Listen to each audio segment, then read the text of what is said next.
Hello everyone, this is Sarfraz from Aristotle Prep and we are looking at question 74 from the OG13 RC chapter. In case you haven't understood this passage properly, please watch the video for question 69 in which I discuss the passage in great detail.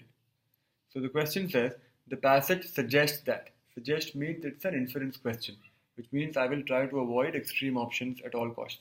So the passage suggests that Buell and Buell's biography of Mary Fish provides evidence for which of the following views of women's history.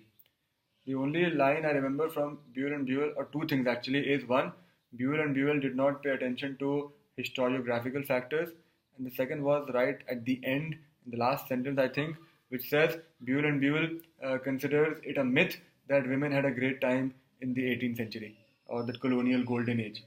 So the answer has to be from one of those 2 points. So it provides evidence for which of the following views of women's history. A says women have lost power in relation to men since the colonial era. I don't think so. It's too general. B says women of the colonial era were not as likely to be concerned with their status as were women in the 19th century. Nowhere in the passage is it there. C says the colonial era was not as favorable for women as some historians have believed. That is the answer. Some historians believe it was a golden age. Buell and Buell says that was not the case. So C looks very, very good to me. D says women had more economic autonomy in the colonial era than in the 19th century. Is not there in the passage. E says women's occupations were generally more respected. Nowhere in the passage. C is definitely the answer to your question.